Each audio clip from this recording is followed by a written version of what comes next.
I'm so excited. For everybody, I mean, everybody must know Jay, but if you don't know Jay, he's the social media superstar. He's host of the #1 podcast on purpose. I highly recommend it. It's one of my favorite podcasts. He has an amazing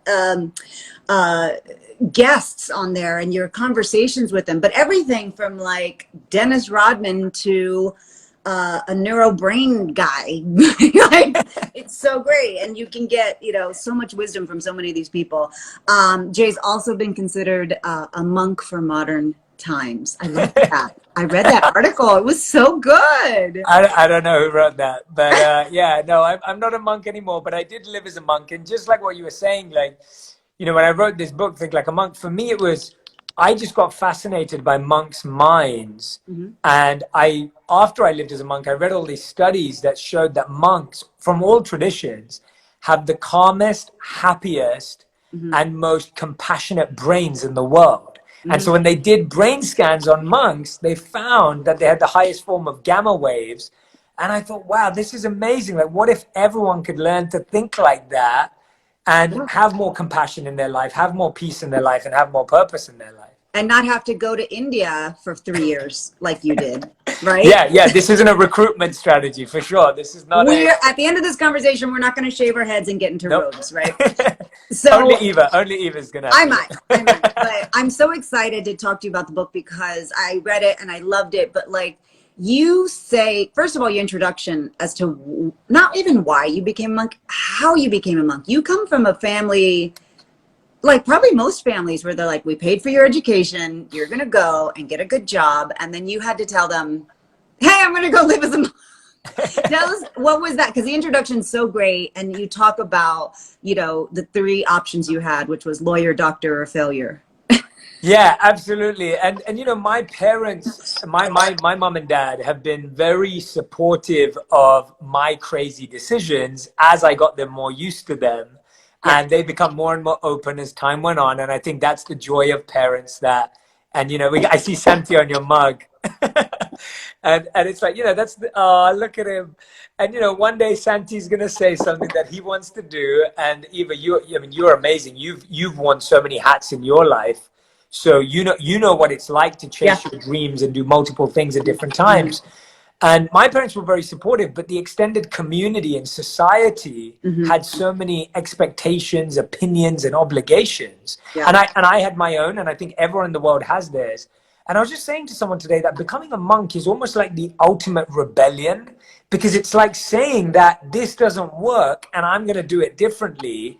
And so whether you want to become a monk or whether you want to be an artist and no one in your family is an artist, or whether you want to be a author or a musician and no one in your family's ever done that, this book's written in a way to help you make that transition and that rebellion, because becoming a monk is just breaking the mold of society. Yeah. And I think all of us are trying to break the mold. You broke the mold. And I think, each and every one of us has a monk mindset inside of us. Well, this is the book. Look at this. I'm crazy. This is the book, Think Like a Monk. When is it out, Jay? It's out yesterday. It's out now. Yesterday! Oh my God. First of all, I love the cover. But in the book, you talk about like, just generally from a macro point of view, you talk about adopting the monk mindset is not only possible, it's necessary. Like in this day and age, and I find it ironic that you are a social media star. It's like, how do you reconcile that? I mean, I think it's because your goal was to make spirituality viral, right? Like, walk us through the reason why you wanted to write the book and make this for everybody to have. Yeah, so when I went and learned all these principles living as a monk, and I always describe those 3 years like monk school. And then the last 7 years since I left in 2013, and we're in 2020 now. And so the last 7 years has been like the exam. So it's almost like everything I learned in school, I've been testing it every year. And now I felt like, so much of it worked. And I want to share the parts of it that worked. And when we talk about social media, to be honest, Eva, the truth is that I was trying to do this in so many ways, whether it was speeches, whether it was I was coaching people, I was working with people directly, I was trying to pitch it to media companies. But when I started out trying to share these messages, no one really cared, like no one was interested. Yeah. And so I just, use social media as a tool. It wasn't that I knew it or I knew that it would work or anything. Yeah. I just didn't have any other options left. And so that's kind of where I got to in life, where I was like, no one really cares about what I'm talking about. So the only option I have is to try and use social media because it's free for everyone and you can create what you like. And I'm so grateful that everyone's responded with so much love.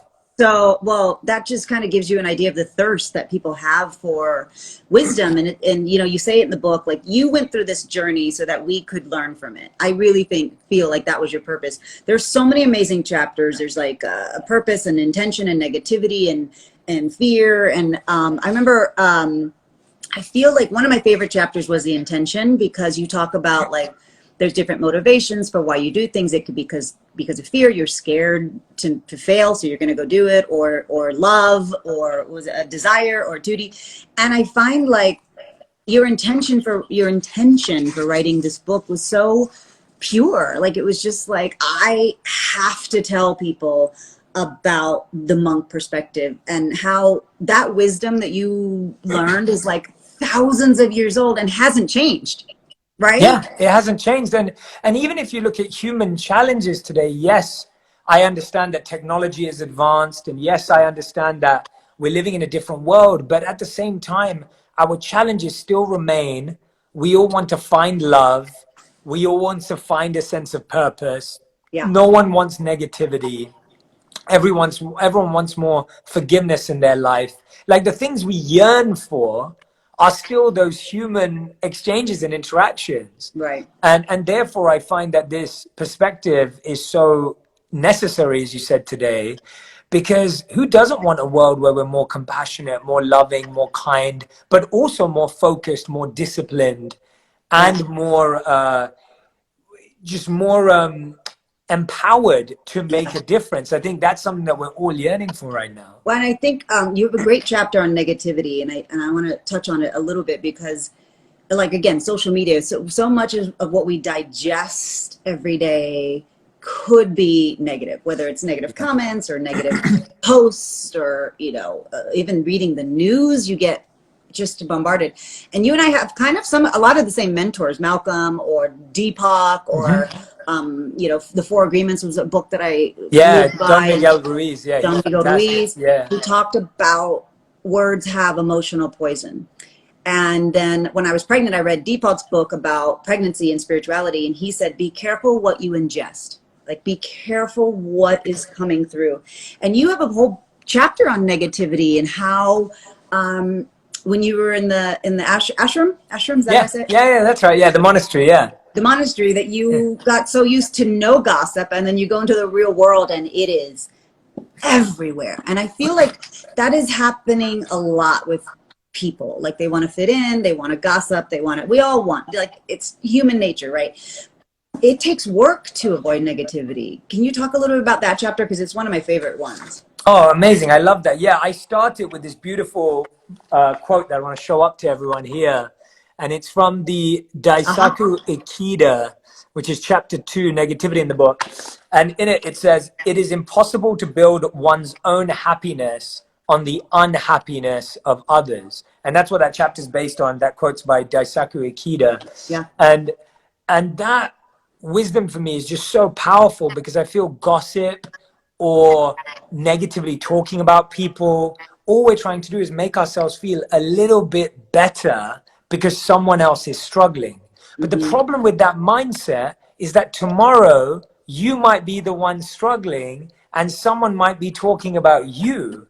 And so if you're building your happiness on the unhappiness of others, then tomorrow someone's going to build their happiness on your unhappiness, and the cycle just goes on. Whereas when we realize, wait, I'm on my journey, you're on your journey, I've got lessons I need to learn, you've got lessons you need to learn. And actually, one of the stories in there, Eva, that I think I don't know if you like this story, but I love it. It's a old parable and a Zen story of the evil king who comes to meet the good king. Yeah.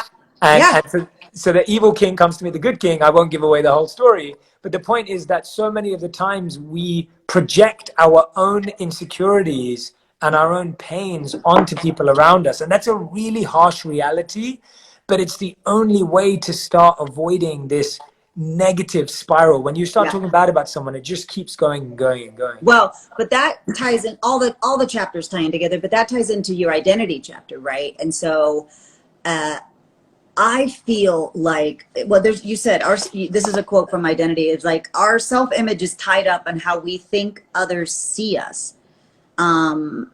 But most of our efforts at self-improvement are really just trying to meet that imagined ideal. So most of our efforts to be a better person or whatever isn't even for yourself.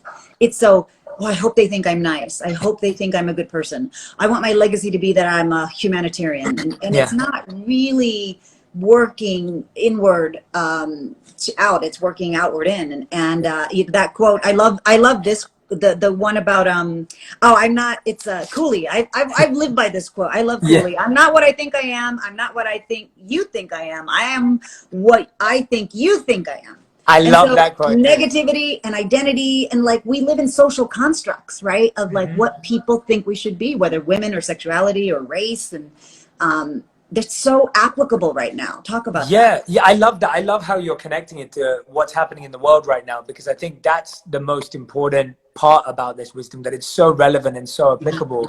And yeah, I think the challenge is that we've all built up boxes, and we try and put people into boxes to understand them. And the mind does that to make life easier, but actually it makes life harder, because people are more diverse, and people are more than the box and the label you put them in. And people want to be seen as more, and but because since we were young, we were told to, it was almost like stand in line, you have to fit in. And then all of a sudden, as you grow up, it's all about standing out, right? No one wants to fit in when they grow up.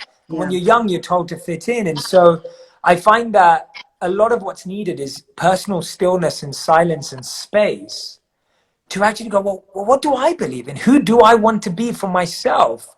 And let me think about how to best express that, rather than getting tied up in the noise. And I think this is something we have to do daily. It's not something you do once and then you're done with it. Like, I have to do this every day. My life is so different now to what it used to be. And I'm challenged with this every day. And so we're always a work in progress. And you can't just say, okay, I'm done with that. I figured out who I am now. Yeah.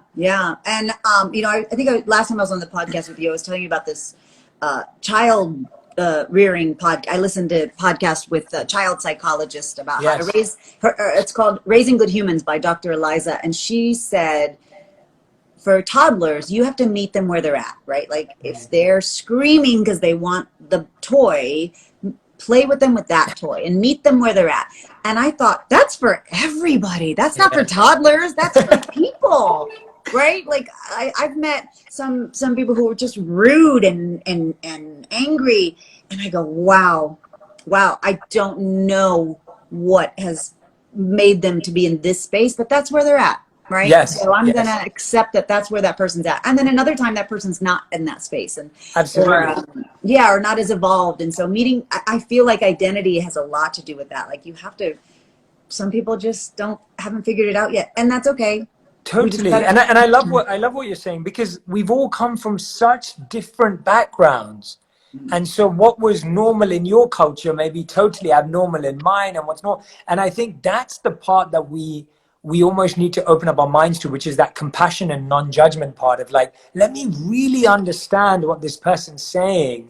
And even if I disagree with them right now, let me at least understand it fully. I think sometimes we don't know the line between disagreement and understanding. Well, and I think if you can even tie that to what is happening right now in our country, the United States, but like in the world of tying to the ego chapter, right? My quote, but like, we have such an ego about those boxes.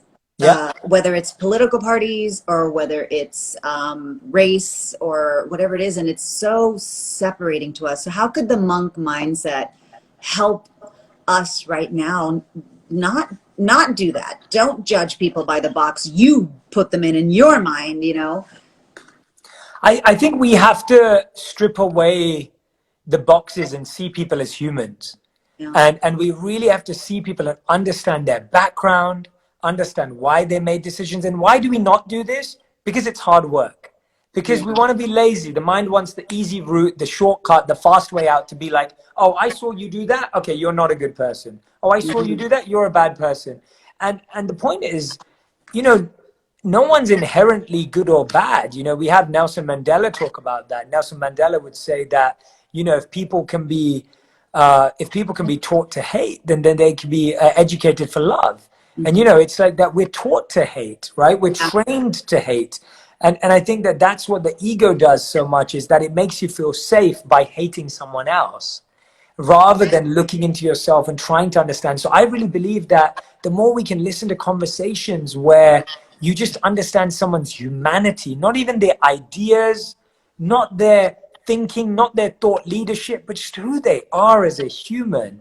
Yeah. And I've been doing that. I've interviewed some people lately on the podcast, and Dennis Rodman's a good example, and so many others who, you know, I like basketball, but I don't know that much. I'm a soccer fan, and you know that I'm a big football fan, and I don't know that much about basketball. So when I sat down with Dennis Rodman, my fascination is not basketball. My fascination is humanity. Is what makes him him. Correct, exactly. And I feel like if we can train ourselves, and that's the monk mindset. The monk mindset looks at everyone without their labels, without their ideologies, and just looks at the humanity inside that person. And when you start there, then you can really have a conversation that penetrates someone's heart.